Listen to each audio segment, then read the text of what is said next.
at what is probably going to be somewhat of a glass cannon Renekton build with what we saw.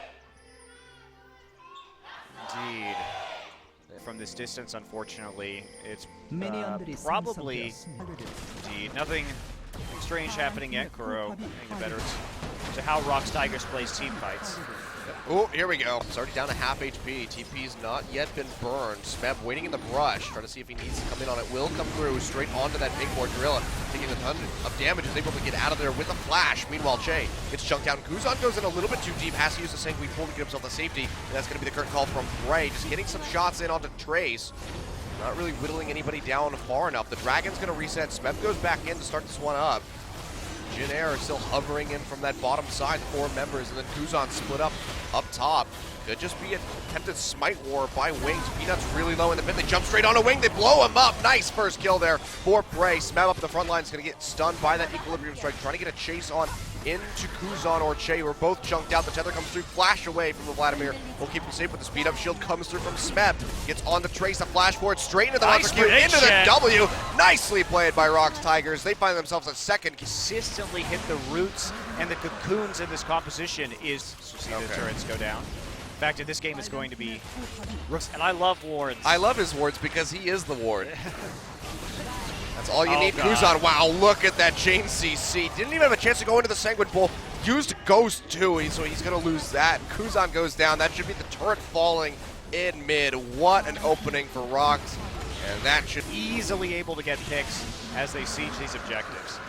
Especially compared to the games that we saw just the other day with KT. A little skirmish. Smeb actually having a tough time. Does have to use his Dominus. Yeah, going to go ahead and use the teleport. It's on a low cooldown. Yeah. That impactful. But a bit of damage in there. Glacial Fisher comes out. Smeb dashes out. Jukes out the arrow. Nice flash from Kuro. Will deny that. Meanwhile, Wings getting jumped on the Proto Belt. Not going to be able to confirm the kill. But Smeb goes forward, says, I got you, buddy. I'll take him out. Tether comes through. Kuzan flashes out of range. That's going to be the tier 2 going down to the bottom side. And Rox are just really starting to stretch his lead. Nice!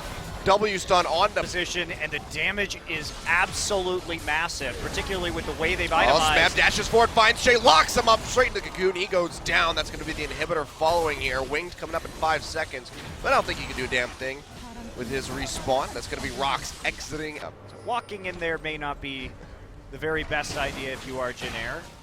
Wow. You can see Peanut. Oh, he's going to get rooted. Curtain call comes down. It's high noon. Trace going to take one to the face, but Peanut still finalizes the kill. Looks like he will be able to exit safely as Kuro roams up from the bottom. And very quickly, Peanut just throwing out the Proto Belt, gets the catch onto Chei with a cooking.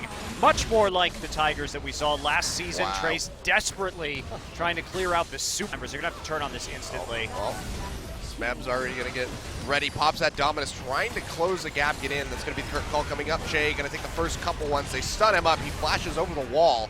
Cocoon going to go wide. Kuzan's pinching up on the back side. Burst and their CC. Yeah, just go for it. There's super creeps on the last Nexus Tower right now. They find Wing and they just blow him up yet again. So that's going to confirm this Baron for them 100%. Meanwhile, Jin Air is losing the vestiges of their base that are still standing. So Baron going over to Rox, 28 minutes. It's an objective control because they have played this comp about it. They don't have any armor to speak of. He's basically doing true damage at this point. Yep, because he hasn't I haven't seen it. He hasn't really needed it, so I think he's actually not done it. Kuro, though, going to get jumped on, takes a bunch of damage, but look at that shield coming out. They're going to find Pilot right off the bat. Kuzan trying to equalize something with a trade, but he's just not able to find it. Meanwhile, Trace goes down.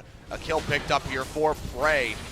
Kuzan exiting through his own jungle. They try to get onto Wing. They will be able to lock him up. Look at the damage from the Renekton. They take him out. It's just going to be the Braum and Vladimir left to try to defend this base, but it's a hopeless task as the last Nexus turret goes down, and in 30.5 minutes, Rox Tigers come swinging out the gate 10-0 over top of Jin Air. Might have to make that 11. We'll give it a sec.